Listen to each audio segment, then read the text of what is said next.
All right, starting 2019 July, question 3. We're going to go through it. First thing, call number 1. What arguments may Della being the defendant, reasonably raise in support of her suppression motion? So she's moving to suppress something, and right above that, you'll notice it says on the Fourth Amendment. What arguments may the prosecution raise in response, and how should the court rule? So it's a very common call to question, claims, charges, defenses, the outcome. 1A, Delia's statement. I have a set of hot Roman coins, and for anyone, hot means stolen generally, for sale that need to go to a discreet collector. I will call you back at 9 p.m. tonight. Got it. So that's 1A. And we always go to the call to question first. Anytime you're going to do an essay, go to the call first. 1B, the defendant's statement again. Fine, call your buyer. Let me know if we have a deal for the hot coins. And then C, something about the hot coins. Will that be suppressed? Will that evidence be suppressed? And under 2 is Delia guilty of robbery. So it's a crim pro crim law crossover. Robbery's at the end, and because it's the last call, let me guess, it's probably the least important. And if you notice, for those of you that actually have read the fact pattern, one of the things you'll notice is the first paragraph goes to call number 2. It's very small, it's very light, which lets you know it's the least important call. The second paragraph goes to call 1A. Third paragraph goes to 1B. And the final paragraph, or the second to final paragraph, penultimate paragraph, goes to 1C about the Roman coins.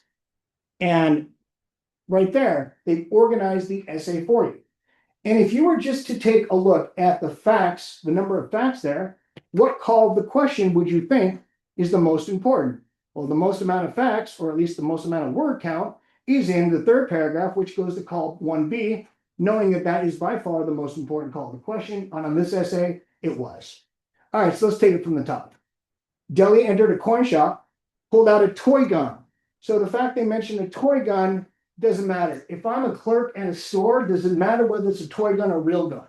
I mean, I'm not going to take a chance by going, is that a real gun? Boom. I'm just going to assume it's a real gun unless told otherwise. So it's the same thing. Toy equals real because it's that fear, it's that apprehension. Pointing a gun at someone is apprehension. And all robbery is larceny. It means you're taking someone's property, plus force or fear, which is assault or battery. So it's assault or battery. That's all larceny is. That's why larceny is a lesser included offense of robbery, because all robbery is larceny plus assault or battery. Simple as that. By pointing the gun at them, there's the assault, there's the threat. A gun appeared to be real, pointed at the owner, Oscar. Oscar handed her a set of valuable Roman coins, and she fled. Neither said a word. The fact that she fled shows the intent to permanently deprive. So for robbery, would you go through and list every element, the taking, the carrying away of someone else's property, of another? Would you go through that? No, you're not going to have time. So that's how you know when to and when not to. First of all, it's a very small part of this fact pattern, the robbery. Second of all, it's at the end of it's the last call of all the questions, the fourth call of the question. And because of that, that's the examiner's way of saying it's really brief.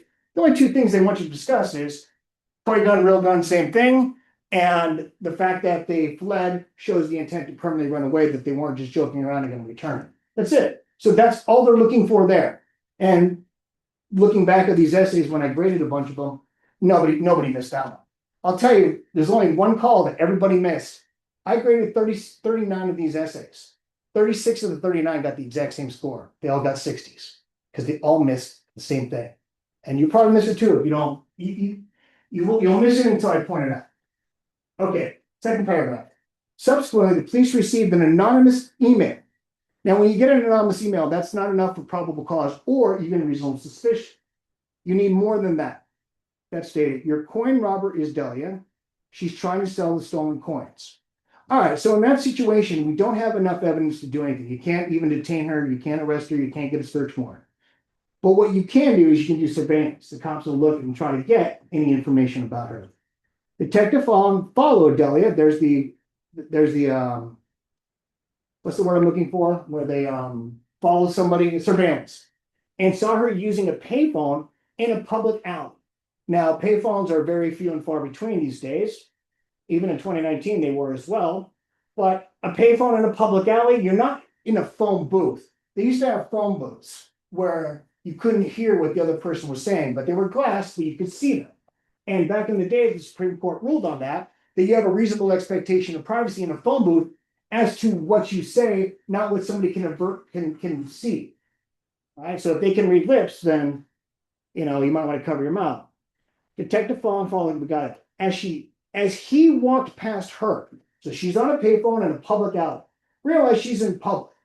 And when we talk about expectation of privacy, you have to realize there is both a subjective and an objective component. And what I mean by that is, did you personally expect your call to be private or what you were saying to be private? And is that something in that similar situation that society is deemed to find that you had a reasonable expectation of privacy? So let's just say that I'm in a crowded booth in a coffee shop and I'm sitting with somebody who's close to me and I whisper something to them that's very important. Well, we're in a coffee shop, it might be even crowded, but we're all the way in a booth by ourselves. So subjectively, the fact that I'm whispering to the other person shows that subjectively, I believe our conversation to be quiet. And if no one else around us can hear us, I think society would deem objectively, yeah, you expected it to be private.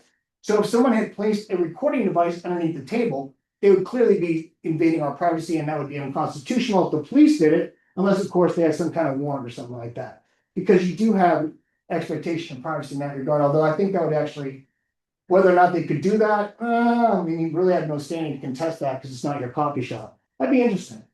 But anyways, it kind of gives you an idea of like subjective and objective components of the reasonable expectation of privacy. As you walk past her, so realize there's people walking past her. It's not like she can't really expect subjectively, like, how is your conversation gonna be private if people can hear it? We've all been in the grocery store or someplace where someone's been on their phone and and you're just like, everyone can hear what they're saying. I've never understood people like that. I'm just like, I want my conversations to be private. Every time I get a call, I excuse myself from wherever I'm at. You heard her say softly, so maybe subjectively she thinks like it might be somewhat private, but really objectively no. You're on a payphone in a public alley where people are walking by. People are going to be able to overhear you. I have a set of hot Roman coins for sale. They need to go to a street collector. I will call you back at 9 p.m. tonight. Okay, well, now they might have reasonable suspicion, but what the call is asking is she wants to suppress her statement under the Fourth Amendment that says the set of hot Roman coins. So here, does she have a reasonable expectation of privacy in a public phone, in a public alley with people walking by, even though she's speaking softly? The answer is no, she doesn't. She would need to protect herself a little bit more. So this one, really, it's a pretty easy call. Nobody got that one wrong from what I looked at, from my experience. Okay, now moving on to the third paragraph, which is where things start falling apart. Detective Bond then bought a birdsong microphone. So it's something that's available for the general public. So, and I believe the case is the Kylo case where they bought the thermal device that was able to detect what was inside, and they were like, there's patches of like really hot temperatures, which means there's something going on. They knew they were growing marijuana in there, which you have a reasonable expectation of privacy, both subjectively and objectively inside your home. I think we'd all agree. We all expect our home to be the most private place that we have. Okay. From a pet store, a parabolic microphone. Does anyone know what a parabolic microphone is? If you're in camera work, you would. And for those of you who've ever watched a football game in your life, you ever seen those half moon things that pick up when Dad's like, here we go, that's a parabolic microphone that's picking that up. 319. So you'll know what that is. I mean, that's what it picks up sound from a huge distance. But it's available to the general public. That's a factor for the police.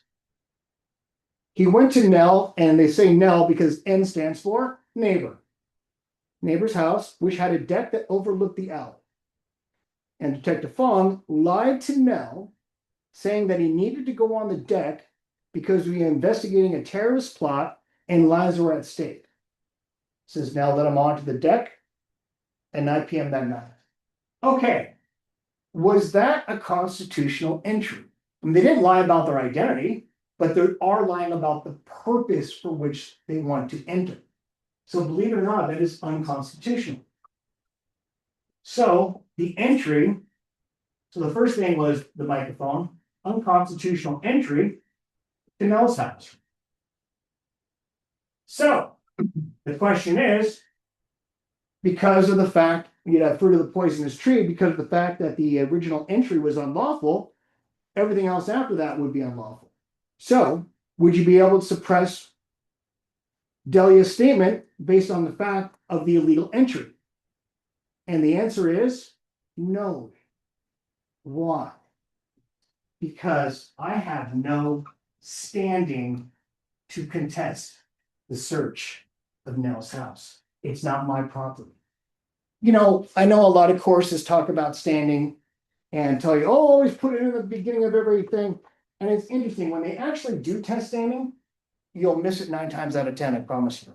Because you won't even see that, oh shit, it wasn't even, Delia has no property right, no interest, no reasonable expectation of privacy in Nell's house. So Nell could sue, Nell could probably come up with a civil suit, or if they find anything in plain view in Nell's house that's illegal, and they want to confiscate it, well, it's going to be suppressed because their original entry was unconstitutional. But again, D has no standing. Okay. Moving on. So he aimed the microphone at Delia, who was using the same payphone in the same alley. And again, heard her say softly, fine, call your buyer and let me know if we have a deal for the hot points. Well, same phone, same place, you would think same result, right? That would be the logical conclusion. Well, unfortunately, they're never going to test the exact same thing twice. So they're actually getting at something different. Let me ask you this. Does Delia think that her conversation is private? Look at the time. It's 9 p.m. She's on the payphone again. This time, nobody's walking by. She speaks softly once again. There's nobody around. I'm on a payphone in a public alley with nobody there at 9 o'clock at night. Do I expect someone to be listening to my call? No. And what the selected answer so brilliantly did with this essay was able to distinguish, or at least compare, this is very similar to being inside of a phone booth where nobody can hear you. And if the officers want you to listen to what you're saying on a payphone inside of a phone booth, which they did in that case, forgot what the case was, I think it was cats actually, you need a warrant. And they don't have one here. And let me ask you this, subjectively, do you think as a society, we want to have a conversation like that remain private? Think about it, you're by yourself, you're on a payphone, you're speaking softly, there's no one else around. Do you really expect someone from 150 feet away to be using some kind of advanced listening equipment to hear your conversation? Don't you think that's a little intrusive? And what the selected answers brilliantly discuss, which the Hornbook does as well, is as a society, when is enough too much? Like, when is enough enough? Yeah, we can keep going with technology to the fact where under the Patriot Act, the government can read your emails, they scan your social media to look for certain words to see if you're part of a terrorist organization, and really you have no privacy. Anytime, if you go to Vegas, there's only 2 places in the entire city of Nevada and Las Vegas that there's no cameras. Do you know what those places are? The bathroom and in your hotel. Those are the only 2 places that have no cameras. Every other inch, every single inch. For those of you that are familiar with Huntington Beach, this was even back 20-something years ago. Every inch of Main Street on Huntington Beach, there's cameras. There's actually underground surveillance. They have a whole underground surveillance thing set up with tons of cameras and videos. That was over 20 years ago. I can only imagine it's gotten more. Anytime you go out in public, you're on camera multiple times a day. It's ridiculous. So, but enough, when is enough enough? When is enough too much? Even though I know I'm on camera all the time, there has to be some places where I expect privacy, at least to the conversation I'm having when no one else is. So that's where the big thing was with this one. For call number 1B, it was the discussion about the expectation of privacy. And most people, what they did was, well, same phone, same soft voice, same public alley, same result. No, a different situation. Here we don't have somebody walking by and it's 9 p.m. Rather in the first situation, probably in the afternoon, or at least it had to be some more time where people were present because people were walking by. And you contrast that with the 9 p.m. and using that device, that listening device. Okay, and the rest of the essay comes out to be pretty easy. 1B again was the most important call. The next day, Fong put all the above information into an affidavit for a search warrant for Delia's house, obtained a signed search warrant from a judge, searched the house, recovered the coins. She was arrested and charged with robbery. So what do you need to get a search warrant? All right. The whole issue here, 2 words, probable cause. Was there enough? Was there sufficiently strong facts to believe that a crime has been committed and that Delia is the one that committed the crimes? Looking at everything that we've seen so far, the fact that we have the anonymous email, the fact that we have her during the afternoon on the payphone when the officer walked by, heard her say that. Then later on, we have her again saying the same thing. There's more than enough probable cause there. There's sufficiently strong facts. Let me put it like this. Who here do you think committed the robbery? In your own mind, who do you think committed the robbery? Would you put money on it? I would. I put money on the fact that it was Delia. That's how you know you have probable cause.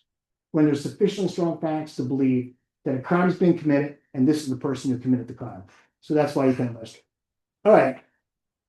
So there you go. That is the entire essay for 2019 July question 3, which is mostly a criminal procedure essay with a little bit of crim law at the mix at the end.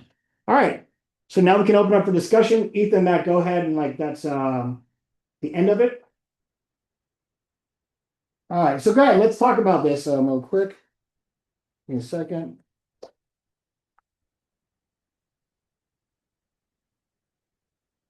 Okay, Ethan, you got that? Yeah. So, okay, perfect. All right, guys, what did you think of this essay? Let's talk about it. Go, what do you got? I have a question in regards to 1B, the reasonable expectation. The one what? 1B. B as in boy, got Yeah, it. B as in boy, the reasonable expectation of privacy. So I'm just reading the model answer for the first time right now. I don't think I wrote a model answer to this, did I? It's the California bar release. Oh, yeah, select an answer. Select an answer, sorry.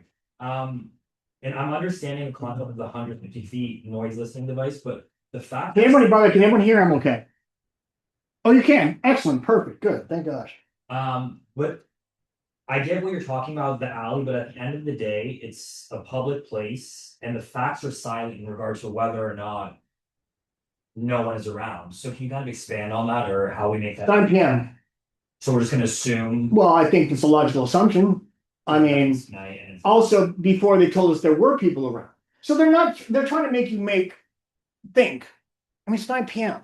Yeah. How many people are, girls, let me ask you this. Let me ask the girls in this room. How many of you are walking through a public alley at 9 p.m.? You know, we're eliminating half the population right there. I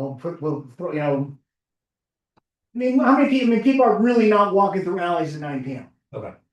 I mean, that's kind of like a logical assumption to make or inference to draw. Okay. I mean, they wouldn't think about this. Why would the examiners use that time? They must do so for a reason. You know? And even with daylight savings, it gets dark at 8:30, or at least in the summer times. But 9 o'clock, it's dark. A lot of people aren't crawling around dark alleys at night. And if they are, they're talking to themselves. Almost. Okay. So, but yeah, so putting those facts together really help you think through it. And this is why we read the facts carefully. We truly, and I highly recommend reading fact patterns 2 or 3 times. I mean, I say 3 times, and not skim it, not glance at it. When I ask somebody, have you read this? And they say yes.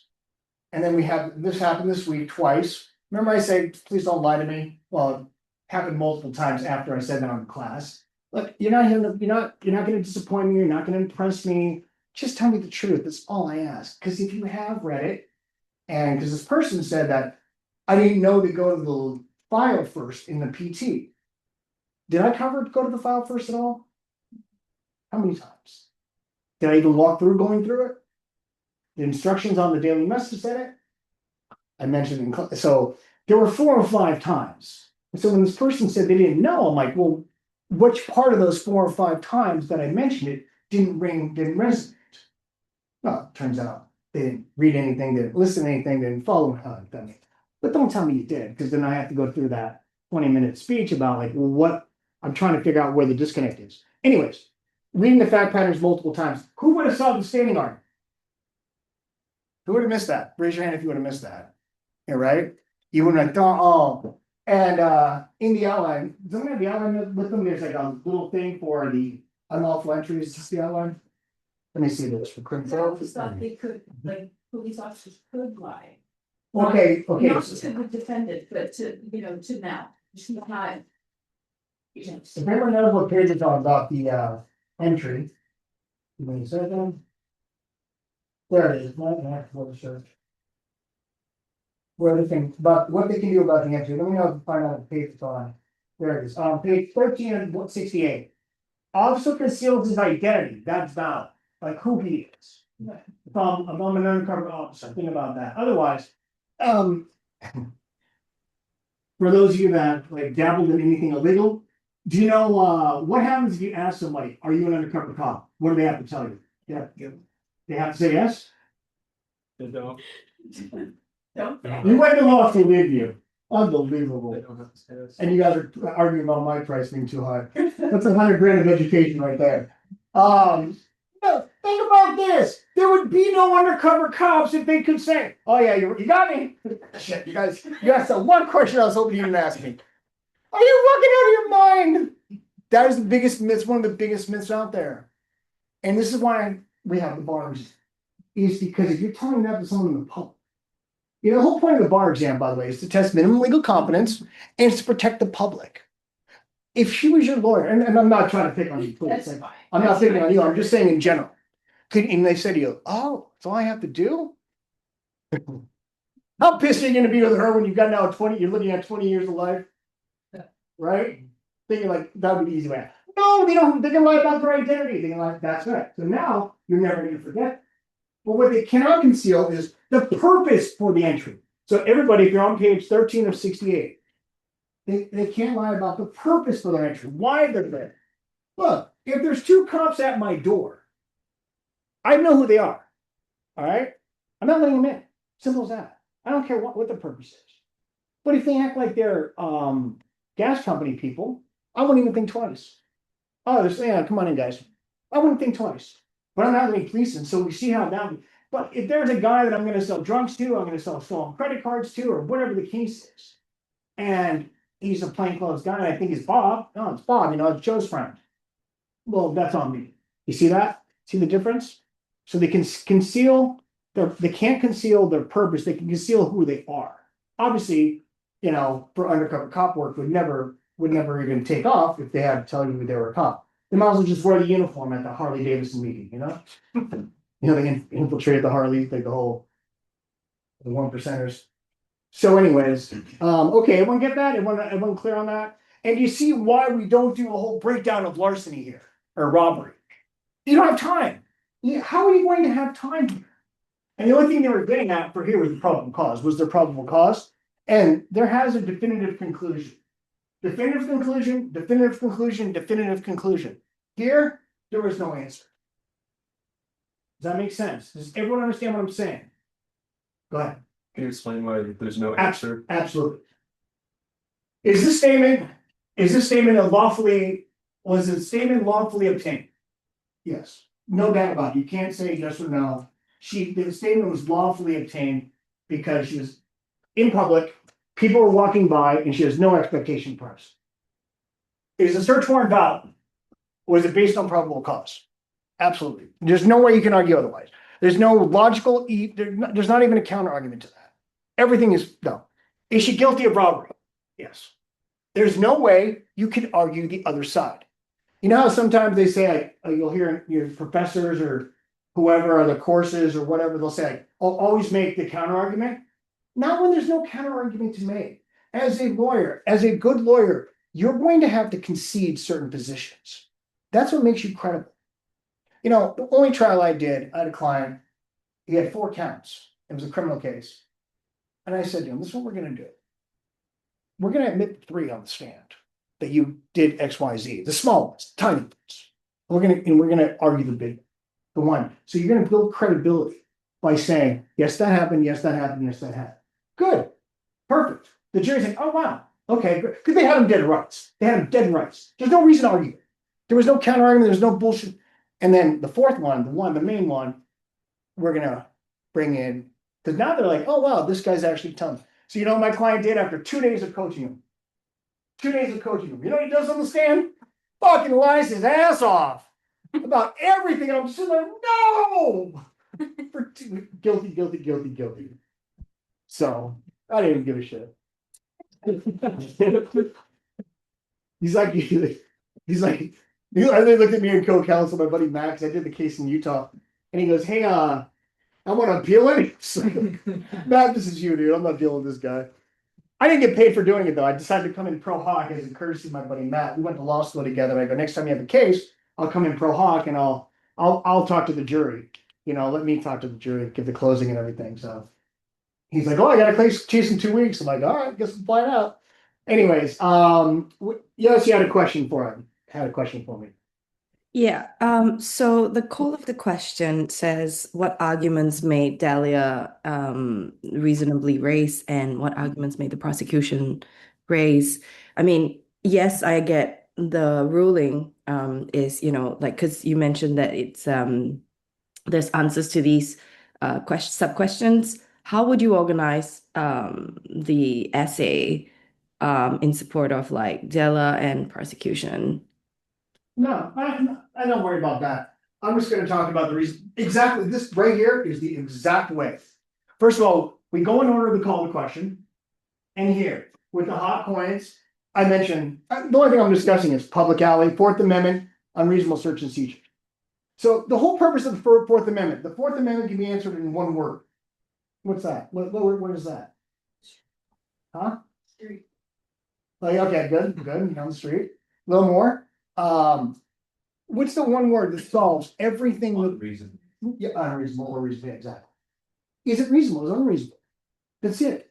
Because the Fourth Amendment protects against unreasonable searches and seizures. Without a warrant. What's a warrant? It'd be based on so as long as it's reasonable for what they're doing. Ask yourself this. I mean, is this something you can do?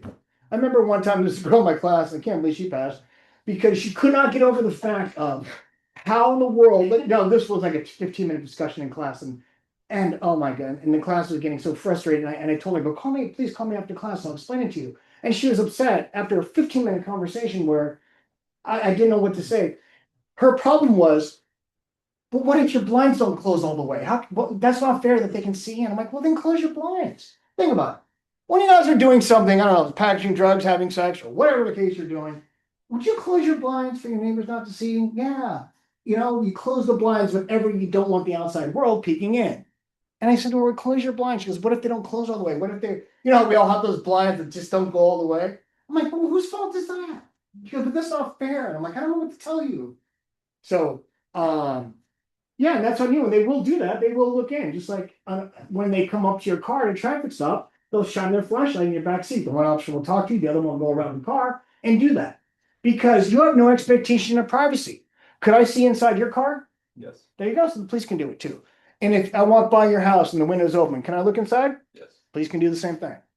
If I want to watch you, can I rent a hotel, an apartment right there and watch you inside here? Yes. Police can do the same thing. So that's how you know. But in terms of in terms of putting it together, I don't really worry what the prosecution going to argue. I mean, she's going to argue that she has a Fourth Amendment right, and the prosecution is going to say, no, you have no expectation of privacy. You're in a public alley, you're on a public phone, people are walking by. It seems like it was the middle of the afternoon, based on the fact she just says, I'll call you back at 9 p.m. I assume it's probably much later. I mean, that'd be my assumption. And I'll say, I would write down, it's probably sometime in the afternoon where this is happening. Because it takes a little while to get together, like, the discreet dealer and everything like that. So and then here, the next thing, first thing I'm going to talk about is the parabolic microphone. And I'm not too worried or hyper-focused on the exact wording of the call, like what arguments may she raise. I mean, her whole argument's going to be that they didn't have a warrant. So, and if you look at the selected answers, I'm sure they don't even address that, do they? So when you look at selected answers, I bet they don't even address that. They just go and just do this. So, available to the general public, yeah, sure. Unconstitutional entry, but no standing, and then really the expectation of privacy. And the reason why a majority of people got 60s on this, and again, 36 out of 39 got 60s. I think one got a 65 and two got a 55. Out of the 39 that I looked at. And they all missed this. They all copied the exact same conclusion. And I might have said this on Thursday. I'll say it again, or maybe on Monday. They will never test the exact same issue twice on the same essay. Think about that for a second. They'll never test the exact same issue twice on the same essay. But Jason, on the last bar, there were 2 negligences and 3 batteries. Yeah, there was. They weren't the same. The 2 negligence had to do with, one had to do with licensees, reasonable expectation of privacy. I'm sorry, whether the guy breaches duty of care and actual cause. The second one had to do with duty. What was his duty over his players? Then the batteries, the first one had to deal with within the scope of the game. The second battery had to deal with self-defense. The second battery was just a straight battery. The third battery was actually self-defense. They tested 3 separate issues within them. They weren't the exact same issues. There were different sub-issues. So again, here they were different. This one was a clear yes. This one was, wait a second, maybe not. Maybe she does have an expectation of privacy. Because again, and I love how like even the book talked about it and the selected answers kind of talked about it. How much is too much? Like, come on. You have to give us, I see you. You have to give the police, you have to give the public some semblance of privacy for situations like this. Because I think as a society, let me ask you this, as a society, would you want this conversation that's on a soft-spoken public alley, on a public phone, at 9 p.m. at night when no one's around? Would you want your conversation to be private in that situation? Raise your hand, people. Is society want to recognize that as this? You girls don't think so? Okay. All right, perfect. And so there you go. And that was the discussion. Okay, go ahead. Dennis. Or no, not Dennis. You are? Aleko. Oh, Aleko, there you go. How you doing, bud? Who are you? So I guess kind of a follow-up then is the reason why that one's kind of like inconclusive, not like sure yes or no. Yeah, that's that's the great. fact that it can go either way. It can absolutely go either way. It can absolutely go either way. So like an essay, when you're going through it, would you want to say that it can go either way? Oh, absolutely. And then just Absolutely. that? Absolutely. I would say, yeah, and then the Horn books discuss this, and the academics talk about like, okay, how much is too much? Like how far are we going to go? Because essentially, you have no expectation of privacy at all. If you were to really stretch it to the point where, look, you're on camera every day, they can pick a body. Here's something interesting. One of my former students, great girl, she is a private investigator and she also was a lawyer.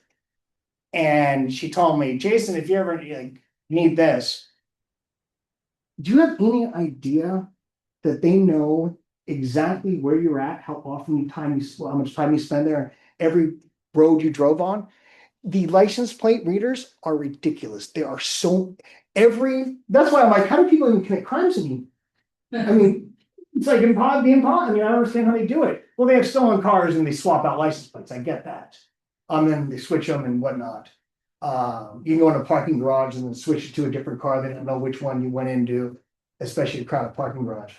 But there are so many there's so many license plate readers that it has every place you're at, every place you're parked, how long you stay there. And she's going to put that data together for like a 6-month period easily. It shows here, this is where he's at, this is where he goes. Oh, he goes to this hotel quite a bit. Crazy. So, man, I think no, it's weird. Okay, go ahead, please. Jason, I've got a Manual question. or Manual. okay, go. Sure. I've got a question regarding like the form of surveillance. Like, for example, when I was reading this, I had no idea what a parabolic microphone was. Yeah, most So- people didn't during the exam. If you come across something like that, just to be safe, would you argue that, hey, look, if this is available, or would you just pick one and stick to Well, they it? told you it was available. They made it so you didn't need to know what it was. They just said bought it at a pet store. And so I'm thinking to myself, all right, and it's using it to listen to birds. I wasn't 100% sure what it was. I kind of had an idea. I'm like, I think that's what it might be, or some kind of listening device. And I put a picture of it in the essay, right? So you know what it is. You're gonna run across things. Now, as you're doing this right now during practice, who here knew what it was before I went over it in class today? Who didn't know what it was when I went over class today? Okay, that's on you. You didn't look it up? You didn't bother to look it up. That's lazy. Here's the thing, when you check your results in May, and you're sitting there going, please, please, please, ask yourself this question before you start cutting deals with the devil. Did you leave any rock unturned? If you did, that's on you. That was my biggest worry before, a week before results came out. I'm like, wait a second. I don't know what more I could have done. I literally overturned every rock. I did every possible thing I could have done. I don't know what else I could have done. If this wasn't good enough, I don't know what else is.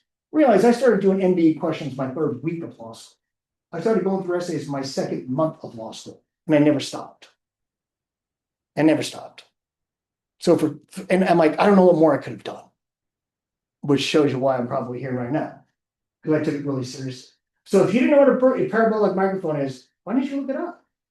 Why don't you take it again? Or at least maybe if you saw it on my essay or whatever. But that's on you. You need to look up things you don't know because oftentimes they will repeat themselves. And even if they don't, at least you're a little bit more intelligent. You understand something and it puts things in perspective. So I'm not trying to embarrass you, but I'm just trying to like illuminate the fact that that would be the best course of action. Okay? Any other questions on anything like that? Go ahead, please.